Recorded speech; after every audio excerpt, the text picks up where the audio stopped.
This is the I Read Comic Books podcast. I'm your host, Kait Lamphere, sitting in for Mike Rappin, and I am joined by two Olympians of comic book reading, Nick White. I guess I'm doing the mountaineering. And Danny Martinez. You know, I actually double for both winter and summer Olympic Games for comic books, so I'm very glad to be here. I'll be sure to count you the next time the Olympics roll around. Yeah. I have two legally mandated questions for both of you this week. How have you been and how have comic books been? Danny, let's start with you. Well, I've been doing really, really well, but it's been quite a busy week. We had a release for the TCG that I'm playing, the Riftbound game. We got our second set a couple of weeks ago. So this weekend was all about, okay, I need to sort out my cards. And, you know, I normally don't like doing that, but this game, because I have so little of it, I have to actually organize my stuff. Like, some of the time I get to just buy enough product that I'm like, whatever, I'll find whatever I need. But with this game, I'm like, I only have one box and I need to figure out what I'm missing. So I actually organized all my stuff yesterday. That's what I was doing. Organizing a bunch of stuff, setting up trades and building decks, which is another thing that I'm not very fond of when it comes to trading cards games. I just want to play. I don't want to do any of the other maintenance that comes with a trading card game. I really, really don't like. I just want to play games. But outside of that, it's been really, really, really cool. I love the game. It's really fun. So I'm ready to start losing games every Wednesday. So I could just hang out and get a pack. So this sounds like the inventory management part of like Minecraft or Horizon Zero Dawn or something. Like you have to make time for it, otherwise you can't really play the game.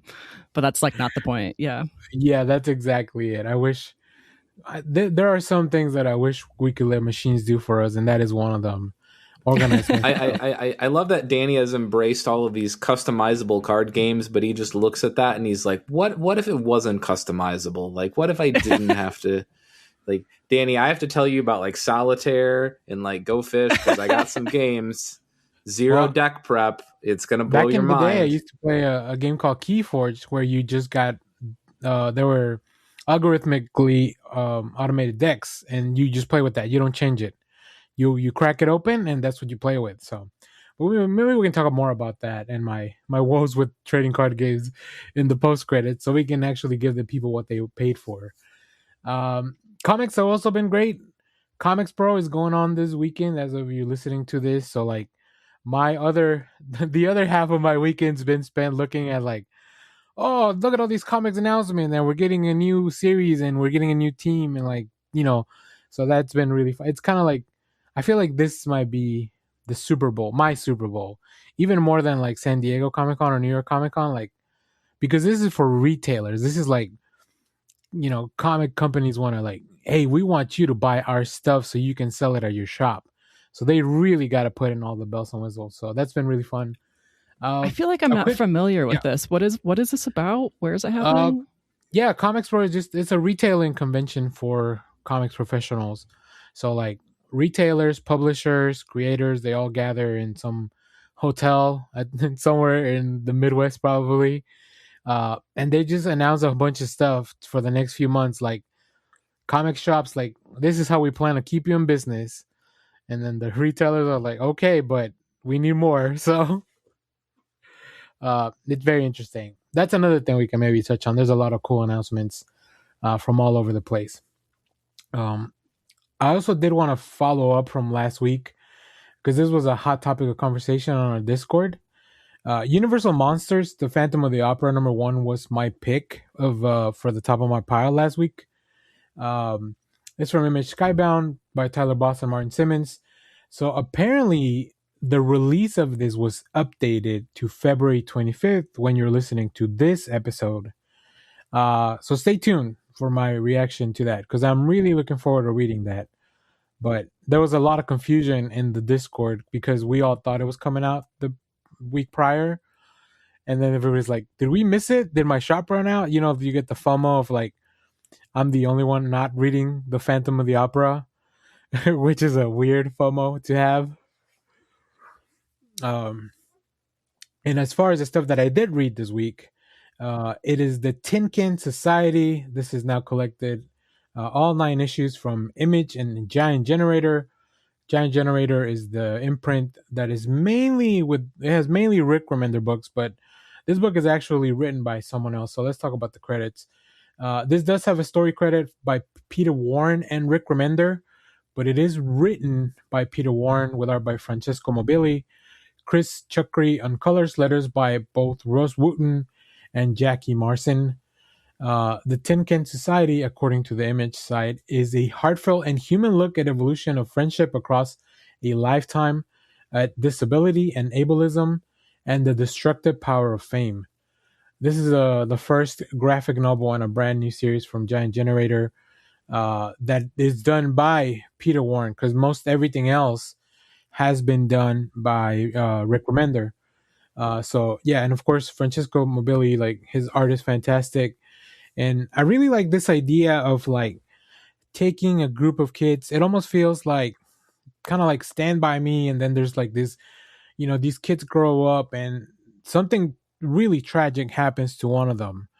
And it kind of brings them all back together as adults to try to figure out what the heck happened to, somebody from their group. Johnny Moore is a world famous tech mogul known as for his work pioneering mobility aids for people with disabilities like himself, as well as moonlighting as the metal-suited vigilante Caliburn. And when Johnny is found murdered in his suit, his estranged childhood best friends reunite to solve this mystery. The first thing I want to highlight is Francesco Mobili's art is fantastic. The book is gorgeous. It's got really cool designs for the tech, but I think it's more the human moments that really are very captured very well here. You see the group of kids, how they kind of meet up in school as they grow up, and then kind of like they feel like the same characters, just kind of all grown up. And it's got a lot of action. It's got a little bit of spicy stuff in between them, because in a group of friends, there's always going to be relationships that develop. But I think it's all treated very well, and it all fits into the story. I don't know much about Peter Warren as a writer, other than I believe he's done some like feature films and stuff like that. But the way the mystery was presented, I think it unraveled really well. Every new issue kind of brought another layer, another revelation from the group.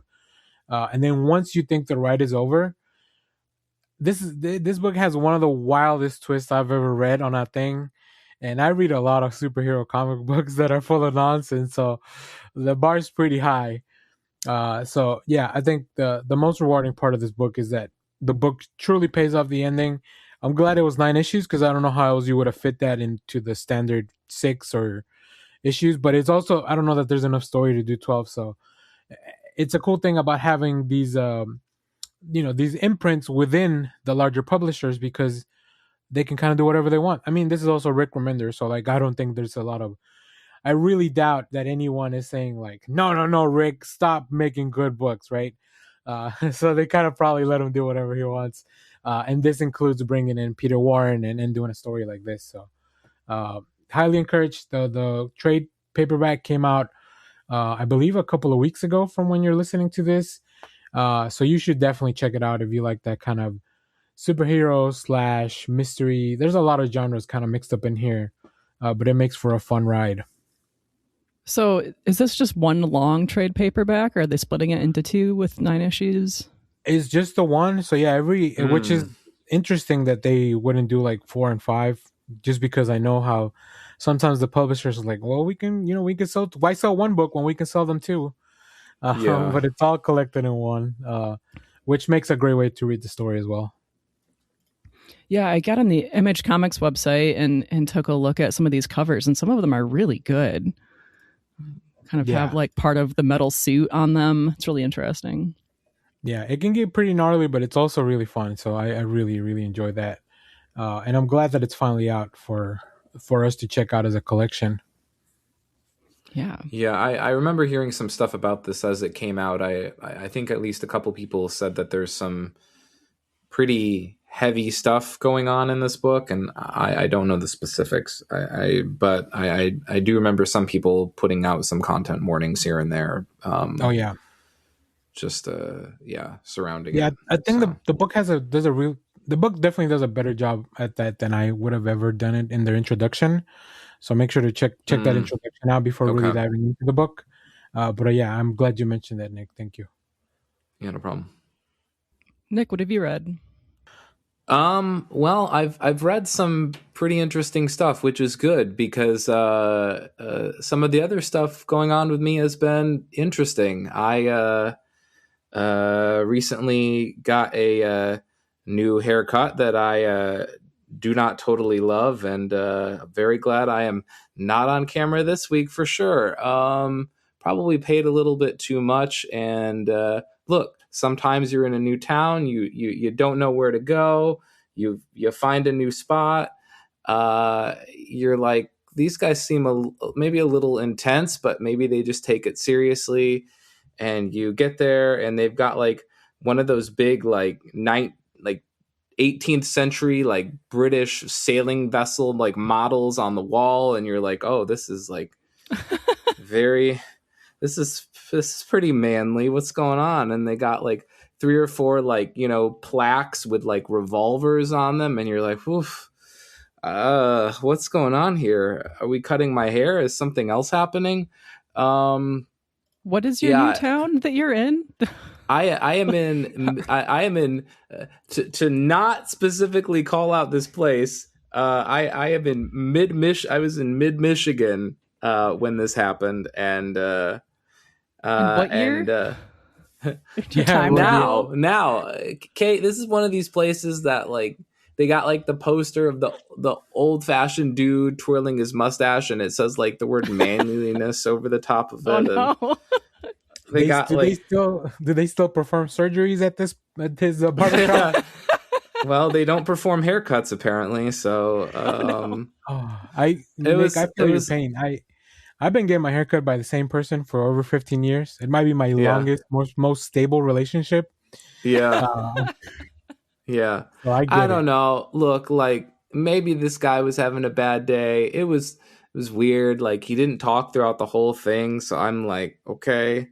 Like I wasn't planning on having a huge conversation, but I also wasn't planning on staring at the wall. I can do that at home and not give someone $50.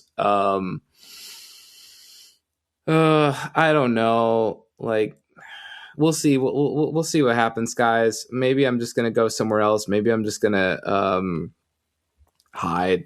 But I'm not a real diva about this shit, but like I tried to spell everything out, and it's like the sides do not look 100% even. Oh well. I mean, what's that? It'll grow back, yeah. And like I was tempted to go back, but like I'm a wuss.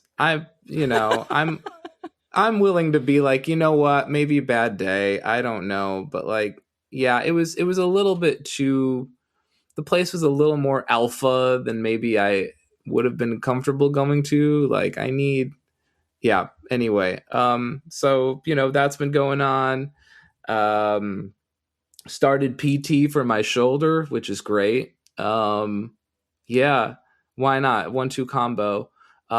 Which that's great too, because like my PT, she's great. She's wonderful. She's about my age, and she's like, yeah, here we really believe in like we really want to dispel that like no pain no gain mentality. Like if things hurt, like probably doing it wrong. But she's like, actually, in your case, you're kind of in a gray area. Some of this stuff is actually going to hurt a lot, and we just don't really have a choice. And I'm like, okay, at least you're not going to give me a haircut.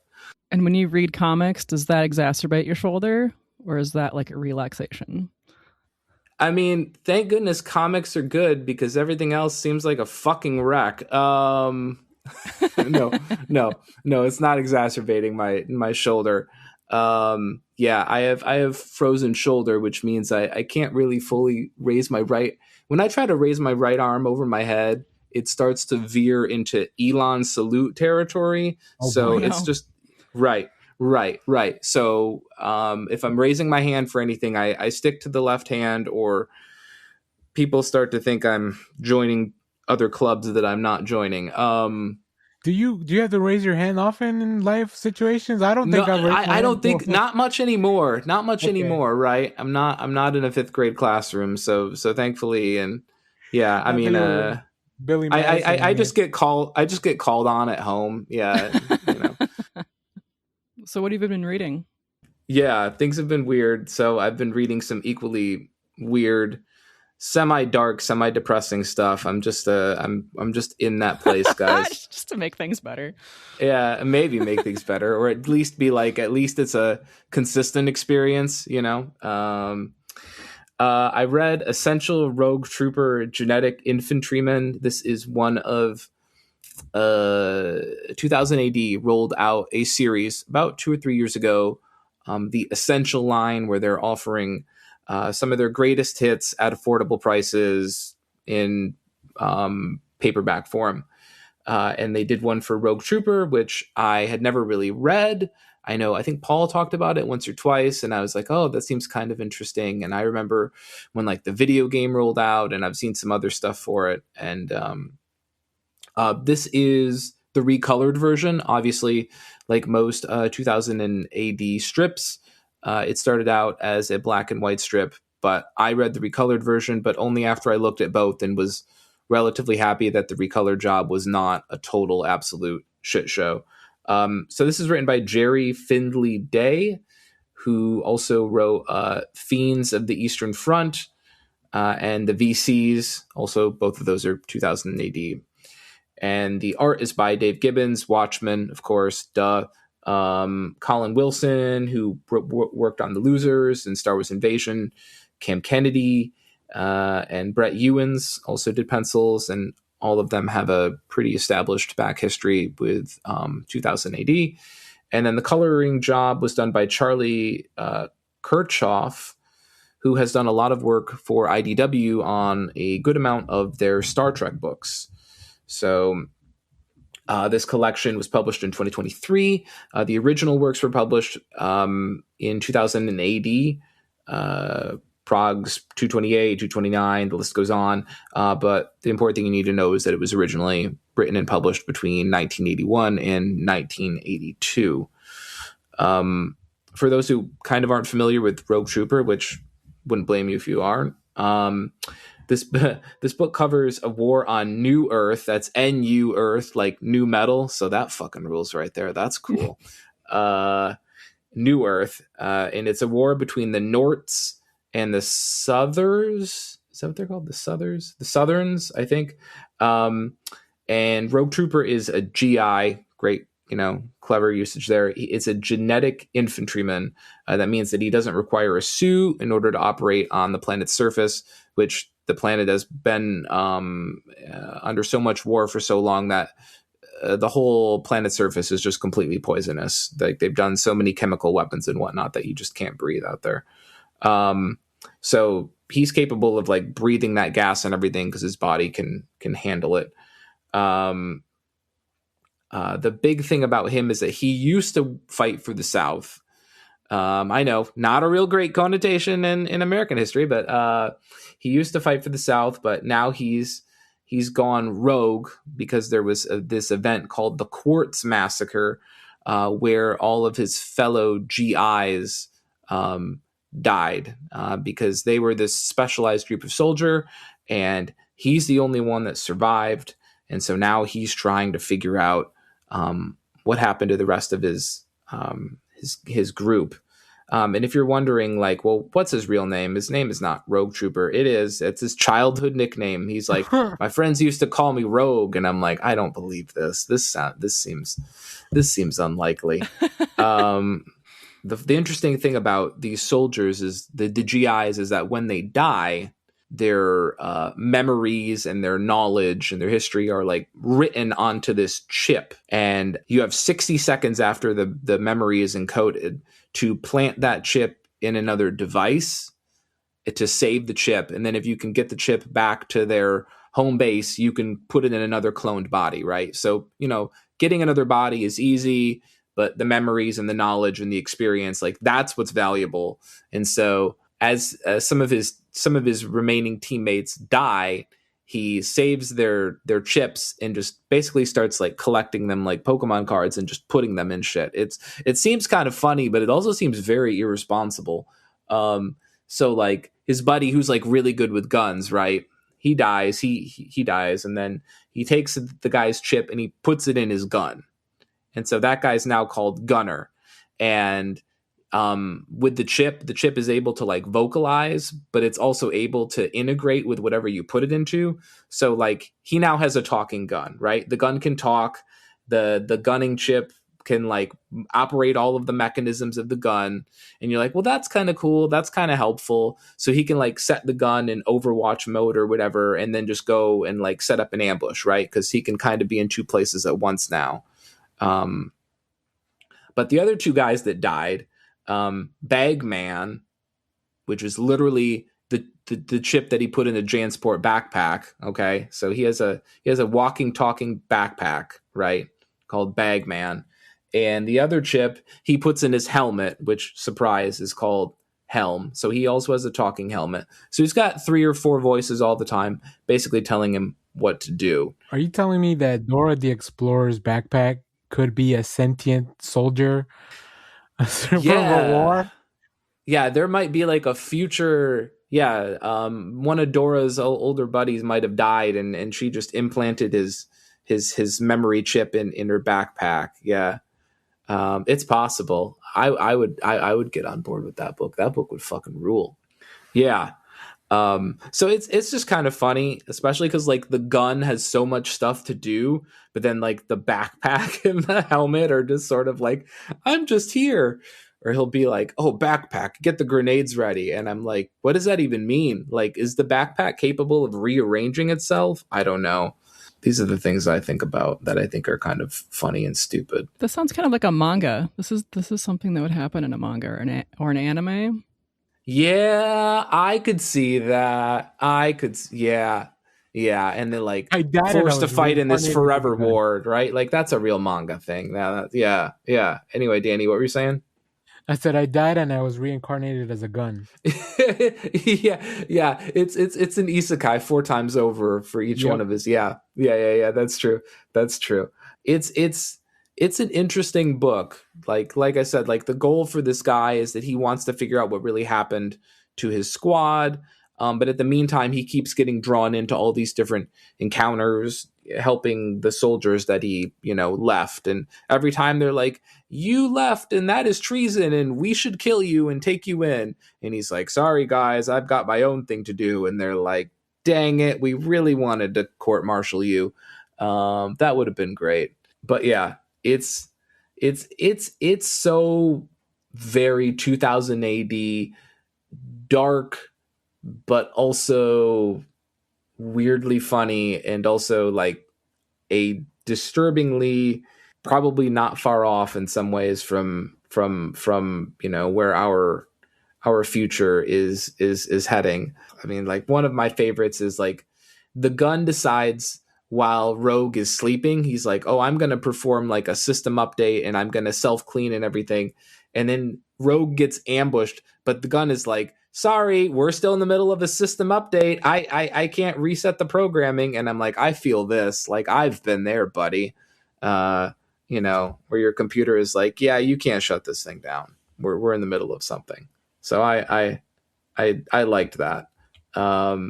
It's really interesting to sort of also compare it to Judge Dredd. Obviously, they're at the same publisher, roughly around the same time. But there are some kind of interesting parallels, I would say. If you look at Dredd, it's kind of a look at sort of the reinforcement or the hardening of like fascism through an order-driven protagonist. But Rogue Trooper in some ways is kind of an attempt to sort of rebel against that order, but also you're still inextricably stuck in this conflicted system, and so maybe it's not possible. I don't know. There's stuff there that I think is interesting. Like Judge Dredd, you also have a look at if Dredd is kind of about the concern in the growing 80s about the rise of fascism and whatnot in America, but also in the UK. Rogue Trooper definitely feels like commentary on the escalating Cold War, the arms race, the idea that like, you know, everybody is just building up and building up and building up all these different weapons that do all sorts of horrible ways to maim and kill people. In this, they've like figured out chemical weapons, but they've also figured out how to use chemical weapons that create like hallucinatory visions for people, where they, you know, let down their guard because the enemy has figured out how to make a chemical gas that makes them see hot women. I'm not joking, guys. This is real. This is in the book. Okay. Or another chemical gas that like makes you see giant, like awful, terrible, huge spiders. It's wild. But yeah, it's weird, but I really enjoyed this book. So is there more of this book, or is this it? Yeah. It goes on for a while as a strip, and much like Dread, like it started as a strip, and I don't know exactly. It might still be an ongoing part of 2000 AD, but like Dread, it's also transitioned to a point where it's largely done, or at least a lot of people are really paying attention to it more in a more conventional comic book trade format. I know Garth Ennis was writing the character as of last year and maybe the year before. He did 2 or maybe 3 OGNs of Rogue Trooper. Wow. But have you read any of the modern version? You know, I was trying to find some of it, and honestly, I was thinking about probably doing that pretty soon. But I haven't read any of the modern yet. Like I said, I mainly wanted to start here. But when I heard that they had recolored it, I immediately wanted to go and look, because I've definitely read some digitally recolored stuff from the 80s where it's like, you should have never touched it. Sometimes because the color job looks too modern, and sometimes because it just ruins the inks. It just absolutely covers them up and blots them out, and it just a lot of the really great craftsmanship just gets literally covered over. So you're going to keep reading from this point then? I'm going to keep reading, but I think what's sort of, and I don't know if this was as big of an issue in Dread, I feel like it's more of an issue here, is that you would think like with every arc, they would be like, okay, new arc, new readers, we need to get them up to speed. We have to assume maybe this person's never read it before. You know, maybe they just started their subscription to 2000 AD this month. We need to make this accessible. So at least with every arc, we need to sort of go over the core points. And with this book, it feels like every strip, they feel like they need to go over the core points. They're like, don't forget, Rogue Trooper can breathe the gas. Thank goodness I don't need to breathe the gas. I am the Rogue Trooper. Yes, we know. And all of my buddies are dead, and they are chips, and they are living in my equipment. Yeah, I know. We covered this last strip like 5 pages ago. Thank you. Yeah, that's the only part that drives you a little freaking insane. Is I'm reading this as a collected book of 180 pages, and in the writer's mind, this may be my first strip of the book every time I get to the next strip. So I'm going to keep reading, but that does start to drive you. You're like, I know. Get to the new part. It's like skim over it, continue with the story. Right. I know you can breathe the gas. Thank you. Got it. Yeah. I was gonna say, when I die, just put me in Mike's microphone so I can keep doing the podcast. Oh God. You know, it's interesting though. I'll just briefly say one last thing, because this is kind of, I'm glad you brought that up. It is interesting to see the ways that they get creative with like how to mess with the chips, because at one point there's like a rogue AI controlling a computer. And so he takes the chips from Bagman and Helm, because they don't do anything, right? We covered that already. They literally have no job.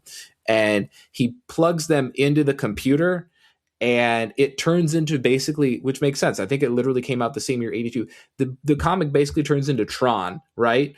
And the two, Bagman and Helm, go inside the computer and they become like, you know, those light neon blue. It clearly someone was watching Tron and got inspired, because they're like, we have to hack the mainframe, right? And the mainframe are like all these crazy laser saws. And yeah, it was fun. It was fun to see him, the writer, play with this idea of, you know, what other things can I do with these chips? Well, I can hack this rogue AI. It was cool, but clearly someone watched Tron. Clearly. Anyway, I liked that a lot. It actually looks really good. At one point, they had to put an asterisk next to CPU and then have a little editor's note where it goes, CPU means central processing unit. And I'm like, okay, thank you. Anyway. I recently read a book called Gone by Blue Fox Publishing. It was on Hoopla, and there is also an aspect of like a person is a machine to it. Okay. So thematic reading this week. What a theme. Yeah. But I read something else that I wanted to talk about in the show today, and it's very different from the books that you two read. Okay, that might not be a bad thing. Go ahead. This is called The Princess and the Grilled Cheese Sandwich. I'm going to try to describe this book without laughing too much. This is by Dea Muniz. If you have ever read Blades of Furry on Webtoon, Dea also wrote that, and I've also been reading that actually and really enjoying it. If you're into the heated rivalry fandom, Blades of Furry might be something for you to check out. It's really not about furries; they're just anthropomorphized characters. Anyway. The Princess and the Grilled Cheese Sandwich, if you're a fan of The Prince and the Dressmaker or the recent book, I Will Never Fall in Love, I think that you would really like this book as well. I have read both of those, and this kind of fits into that like kind of subgenre. In this book, the daughter of Count Camembert is his only child and can't inherit his estate because this is loosely set in Victorian times. The Count proposes she live as a man, move to a capital city called Fondue, and get his inheritance. The only person in her life is her maid, Feta. They move to the city together, but Cam, as she goes by, can't just like sit quietly inside all day. So she goes to a ball dressed as a man, and she meets the crown princess, Brie. You might notice a theme in these names. The two of them bond over fashion, activism, and grilled cheese sandwiches. This story, I really enjoyed the story, but like the cheese names and the play on words, the puns, it just got me every time. But it's such a natural part of the story. Like the cheese names, like were just like so central to this story that it really didn't pull me out or break my immersion. It was just so naturally kind of written in. But most importantly about these names is that you know who not to root for, because his name is Brussels Sprout. Oh, anti-vegetable book. Controversial. Okay, maybe don't have the kids read this one. All right. No, I try to vegetable. Trigger warning for balanced diet, everyone.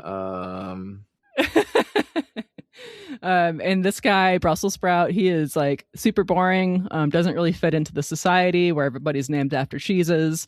But he's also not like a villain. He's just like not the guy that you want around, like kind of is a bore. As I said, this is loosely set in Victorian times, but there's also like these aspects of modern life that I found really funny. Like they were just kind of like written into the story. They didn't really pull me out of it. But at one point there's a refrigerator. And, oh God. Yeah. Kate, I'm right there with you. Like I'm the sort of person who like, I'm constantly like, when is this set? When is this set? When is this set? And then I start to look for like anachronistic shit.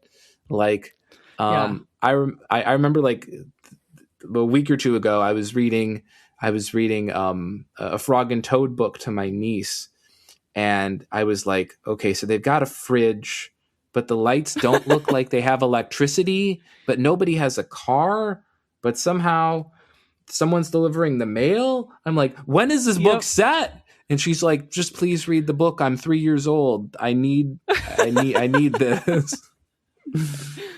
Yeah, after I noticed the refrigerator, which was impossible to ignore, I started looking for other pieces of modern technology. And the only other time that I really noticed it is that one time somebody pulled one of the like, oh, look at the time, I gotta go, bye. And when they looked at their watch, just in one panel, they actually had a watch on their wrist, but watches otherwise like don't seem to exist. Yeah. It was a Casio G-Shock, so it was weirdly out of place. Yeah. Yeah, I really enjoyed that. That was a good like bit of visual comedy. Otherwise, like in this universe, ladies can't inherit, they're expected to marry, everybody takes horse-drawn carriages everywhere.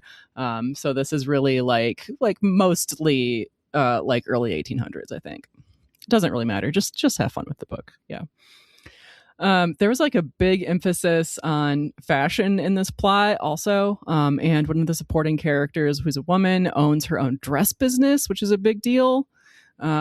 Only because her husband died and left it to her. That's kind of a whole like little sub story in its own.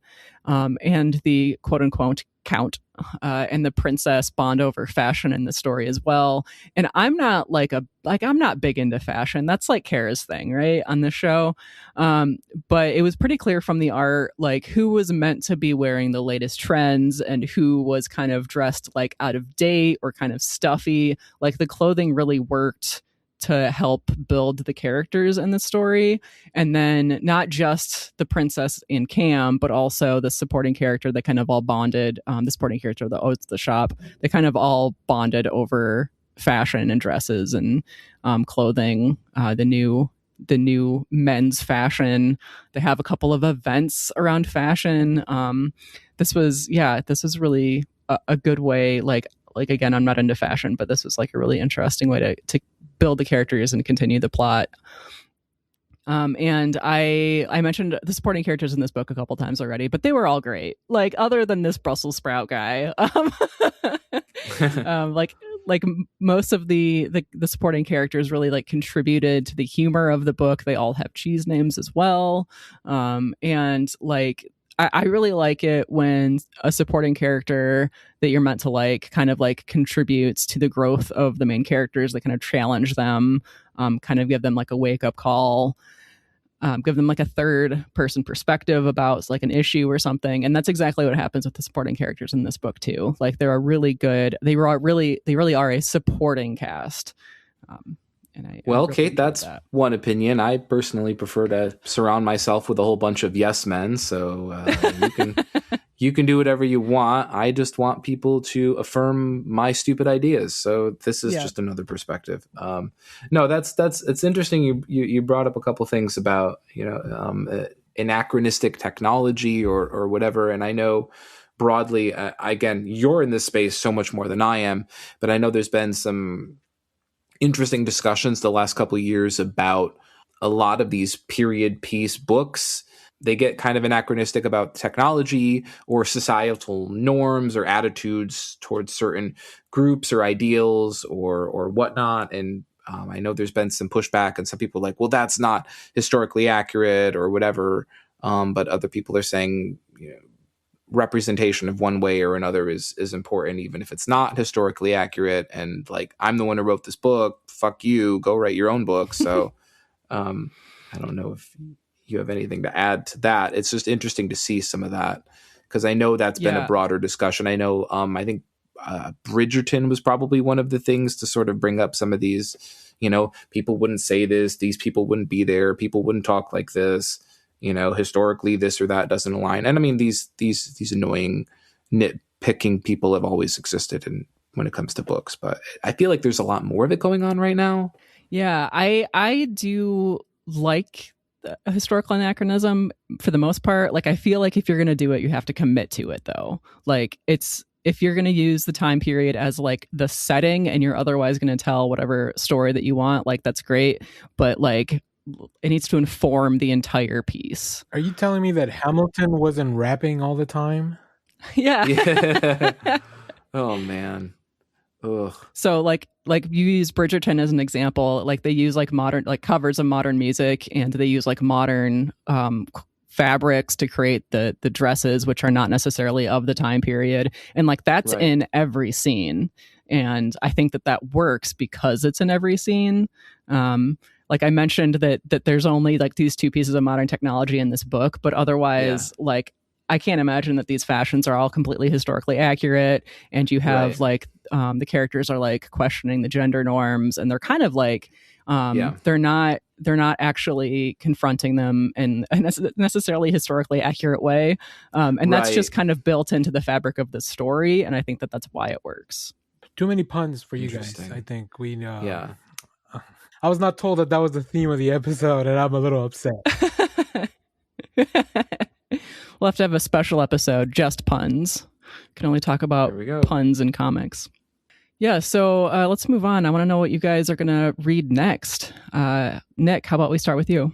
So for me, it's going to be Spirit of the Shadows, number 2, which sounds off like it's the off-brand version of we have Phantom of the Opera at home, right? But it's not. It's not. We're only having one Phantom of the Opera discussion today. This is from Oni, which honestly, for me, like brief aside, so far, like in terms of 2025 and 2026 so far, like Oni for me is like the absolute unappreciated, absolutely over-delivering like secondary. I don't like to use indie publisher anymore. I don't know what the correct category for these groups are, but like anytime anyone calls Image an indie publisher, I'm like, don't do that. Like, I mean, we need another name. If you're not the big 2, this is my new tangent, but it's a soapbox and it needs to happen, guys. If you're not the big 2 and you're not truly like a smaller independent publisher, and I know the whole issue here is being an independent publisher indicative of your size or the fact that you're truly like not beholden, and you own your stuff and everything. I guess that's a bigger discussion. But like for me, if you're Dark Horse, if you're Image, if you're Oni, if you're Boom, if you're IDW, and there's a few more, like there needs to be another name for those people that isn't Image publisher. And I don't know what it is, but we need to come up with one. I'm sure they don't want to be called secondary publisher, but that's a new job for everyone. All the listeners, weigh in on what you want to call them other than the rest. We're not going to call them the rest, okay? I'm already saying that. But anyway, Oni is killing it this year. This book is a perfect example. This is the 2nd issue. This book is written by Daniel Ziegler. Perhaps not well that known. He's done a decent amount of stuff in film, independent film. But he's a longtime friend and collaborator with Nick Cagnetti, who also co-wrote the book and did all of the art and all of the color work. And we have Farron Delgado on letters. Just the TLDR of this book, this series so far is like, if you haven't picked up the first issue, please check this out. If only for the art. It is so good. Somehow Cagnetti, who is really only known at this point much for another book he did at IDW. Sorry, this other book was at IDW. Spirit of the Shadows was at Oni. Pink Lemonade was at IDW. It somehow evokes Kirby, Tom Scioli, Kevin O'Neill, who did League of Extraordinary Gentlemen, and Mike Mignola, as well as especially I'd say Mike Allred. Somehow Cagnetti is able to like really channel all of these different big artists, and not in terms of just like, well, he's a really good, copier or a really good tracer. Like Cagnetti has found a way to basically juggle several different plots throughout the book, and the plots have different aesthetics, and I'll probably get into that more in just a second here. So this comic actually began about 10 years ago.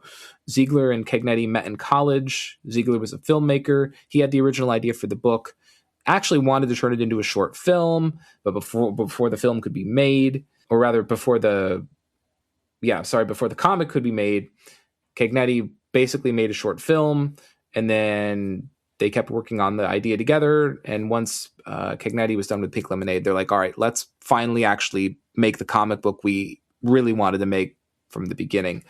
What is it about? Basically, you have this guy named Eric LaRue. He's a musician, or at least he used to be, because he's dead now. He's now trapped in this spirit realm. He wears this weird kind of ribbony-esque garb with a top hat. Just go look up the book. You'll see pictures. It's very weird, but very cool. There's definitely, I'm getting a little Spawn vibe off of it, with like all of the loose clothing and fabrics and the torn cape and everything. Like, there's a Spawn vibe going on here. And we really don't know much about him. He doesn't seem to remember much of his mortal life. He knows that he's separated from his one true love, Katrina, but he doesn't know how he died. This spirit guide tells him, oh, well, you were wearing these clothes when you died. That's why you look like this. But he really doesn't know much else. And so this clerical assistant in this underworld or spirit realm or whatever hands him a book. And he says, this book basically contains everything that went on in your life. I basically give these out to every single person when they show up. It's got all the details. It's going to fill you in on all of the stuff in your past that you don't really remember, but also don't lose this book. Okay. Like, if you ever want to get reunited, we're going to have to put this book on the scales and they're going to judge you. And can't do that if you don't have a book. So, Eric starts reading the book and he starts recalling all of his past, and he learns that he was this violinist, and he ended up going to this party where he was of much lower social standing than this woman that he caught the attention of. But of course, she was already in the process of being married. Like, we've all read Sleepy Hollow. We've all seen the music video for Mr. Brightside. Like, this tale is as old as time. We're familiar with this. But as he's reading this, and by the way, Cagnetti uses an art style that looks much older and colored pencils, and it really evokes Tom Scioli for this like flashback. But as he's reading it, the page starts ripping and tearing. You see this, and that's because like this creature in the spirit realm has gotten its teeth into the book and starts tearing it up and ripping the book into shreds. And visually, it's so cool. And now he's like, well, now I don't have the book, so now I'm just sort of stuck in this realm, and I don't know how to get out. And who is he going to turn to? Well, he can't be the only person here. And again, like, why did he die wearing this weird clothing? Another great mystery. Why is he dead in the first place? Who killed him? Another great mystery. The book isn't afraid to leave some really interesting cliffhangers.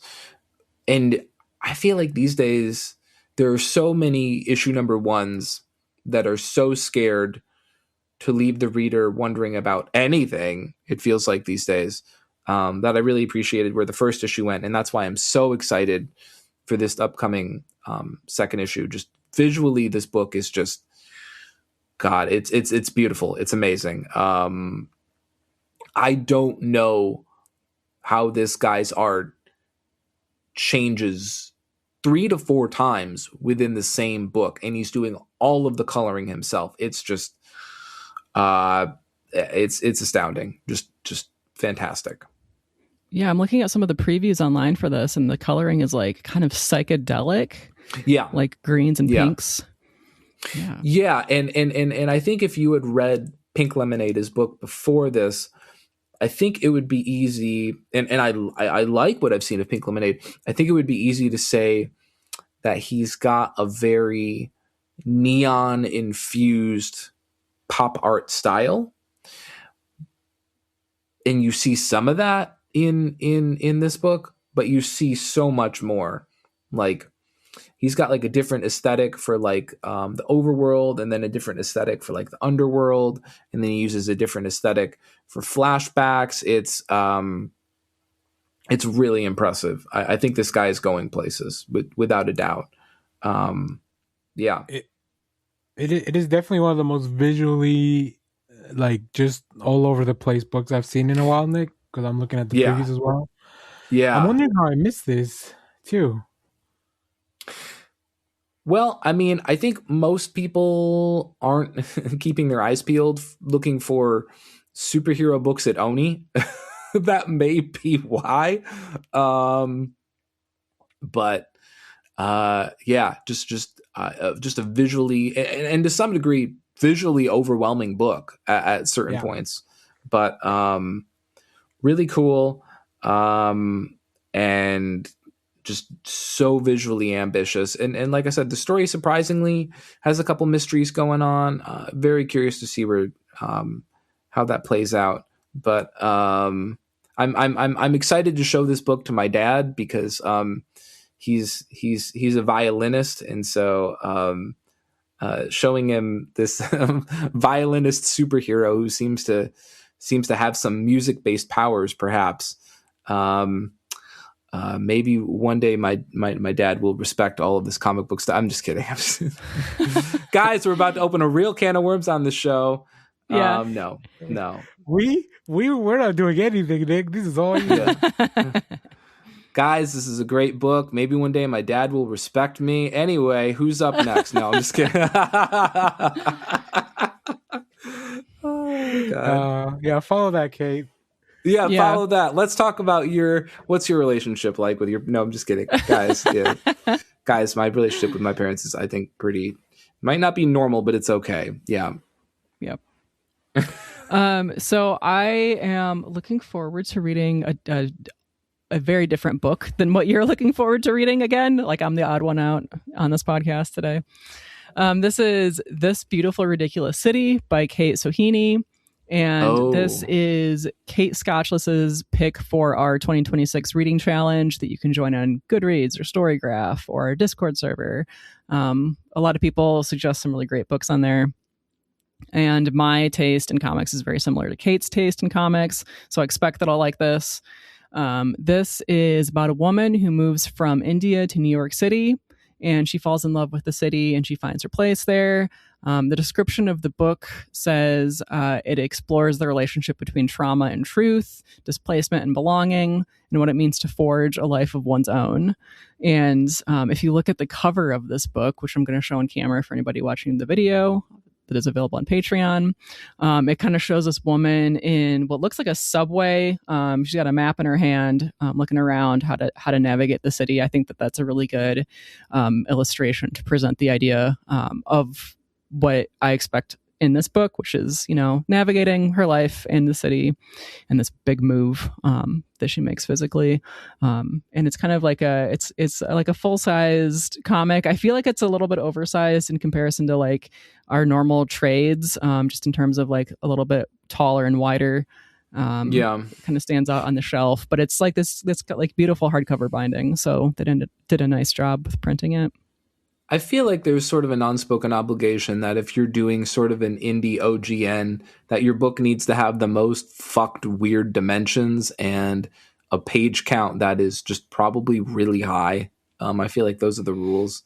Like I'm thinking of what was that book, Private Eye by Brian K. Vaughan, where it's like 3 feet long and like 6 inches high. Yeah, and I remember almost hitting my head on that walking through the library because it just. It's like a inadvertent speed bump in the row of books. Like if you're just walking through the row too quickly, you'll just fall over it. So, if you're a true OGN, your book needs to have the most fucked dimensions. So, yeah, this one's not too bad. It's just it's the biggest book in my library pile right now, so it's gonna get read sooner rather than later, just because it does stick out from the shelf, Nick, just like how you were describing. Yeah. And it's got to go back at some point. Yeah. I can't have this. It's too unusual. I've got to just read it. Yeah, you mentioned that this was kind of the odd book out, but looking at some of the scenes here, comparing it to the book that Nick just showed us, like there's a lot of bright colors in here, especially like in her apartment, like just from the preview that I'm seeing. And there's a scene that takes place what I'm guessing is Grand Central Station, where the layout is kind of weird, and that I think Spirit of Shadows also does a lot of really interesting layouts when it comes to like a location, which I'm looking at a mansion. So they're not far off. I do love that I can find commonalities between the books, these two books especially, that are so completely different. Right. But I mean, the technique and the way to show the storytelling is still can be very similar in some approaches. So I'm looking forward to. I'm trying to do the reading challenge this year a little bit more proactively. So it's usually pretty good. I don't think that we've had a bad reading challenge yet. Yeah, for sure. It's good. So what are you looking forward to reading? Yeah, as far as the stuff that I'm reading, I just want to give a quick shout out because this is one of the books that is on our IRCB Best of 2025. The collection is coming out this week. Daredevil, Cold Day in Hell. When I say our, I mean, but it was one of my picks. This is by Charles Soule and Steve McNiven, but you can go check out on the website why I love this book so much. But yeah, it's coming out this week and it's really cool.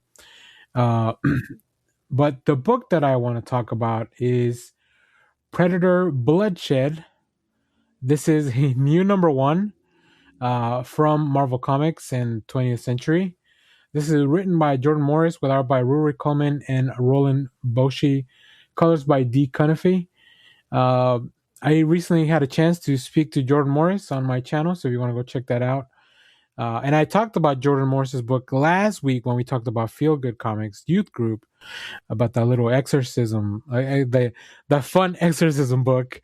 Right. So it's really interesting to have him do now like a Predator, like straight up franchise book. So I'm really looking forward to it. Let me give you a quick synopsis and you'll understand why I'm really looking forward to this. In the near future, Earth's fiercest fighters have gathered for an underground martial arts tournament organized by a shadowy organization. Now, if that doesn't scream Mortal Kombat to you, big shout out to the figure skaters from Georgia for doing a Mortal Kombat routine in their Olympic run. In Georgia, the country, not Georgia and Atlanta. But back to this book. All hell breaks loose when an unexpected combatant enters the ring, an alien predator. Now the champions are battling not just one another for the grand prize, but for their very lives. Can a disparate group of competitors band together in time to survive the extraterrestrial hunter? Choose your fighter, place your bets, and brace yourselves for the bloodiest tournament. Look, I really like Predator. I think it's a really fun movie franchise, which seems to be on the upswing. If you enjoyed like Killer of Killers, the animated series last year, or the animated movie last year, and then Predator Badlands, which you can now watch at home on the Disney streaming service. Yeah. So yeah, it's really fun. It's a really fun world. And then you throw Mortal Kombat style Predator in there, like, say less. I mean, like, I don't. Why did we not get a book like this before? It reminds me of the 2010 Predator film, which is one of my favorites in the franchise, where it's just a bunch of like different types of criminals and stuff like that are collected by the Predators. So yeah, this is really cool. I'm looking forward to seeing where this goes because the Predator comics have been really fun over at Marvel. And then, like I said, having a conversation with the writer, like, just really, really highlights, like, oh, we're doing some fun stuff. And that's kind of what I want out of comics, on top of all the other stuff. So, I mean, if anything else, I'm just glad to see a Predator book that is not interconnected or beholden to some other franchise.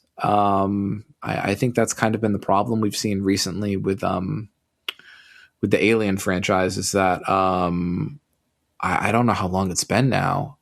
It might be the Romulus one shot, and even that you could argue is not completely totally an original work because it's just a tie into the movie. But it's been a while since we've had an original Alien book.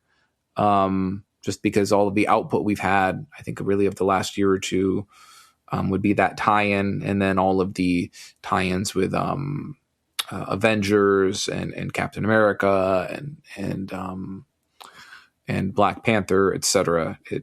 So yeah, it's nice to just see something because at least it means it's on somebody's radar. Because that's been my concern lately. So Nick's worried about the stockholders. Yeah. Look, I mean, hey guys, if you aren't going to do anything, you can just give it back to Dark Horse. They did some pretty freaking cool stuff. Wouldn't be the worst, but this story sounds interesting. But for me, I'm less interested in the stories where it seems like the predators are more trying to throw a tourney or like basically trying to I don't like the stories where it seems like the predators are basically just intergalactic event planners. You know what I mean? They're like, we're gonna bring all these people together and we're gonna put on this event. I just like the ones where they just kind of crash on Earth or whatever and they're like, fuck, I gotta get home, and they just start ruining everyone's lives on Earth in the process. Like, they're not trying to put on some event of like honor and who's the best fighter, but they're just destroying stuff trying to get home. Like, I like it when the Predator story is just E.T. with guns, right? He's just trying to get off this fucking planet and he's gonna kill everyone in the process. And if Elliot lets him drink a couple beers along the way, so be it. That fucking rules. Nick wants his Predator comics to be the little toaster. Guys, I want an E.T. Predator crossover. Okay. About time. Come on, Spielberg. He's gonna phone home and then he's gonna call collect and murder you or something. We'll workshop this, okay? All right. He's got that glowing finger, Nick. But then a laser shoots out and he just, boom, kills Elliot. I don't know. We'll work on this, all right? I'm sure Spielberg is on board, all right? Okay. Yep, I want to see your script next time you're on the show. Yeah. That's our cue to wrap things up, I think, when Nick starts rambling about movie pitches. Yeah. It's a good way to end it. Give Nick a writing challenge. Yeah, I think it would be awesome. All right. Well, thank you, Nick and Danny, for joining me this week. Thank you to Zach for proof listening. Thank you for Zander for editing. Thank you, Mike, for trusting me to host the show while you're away.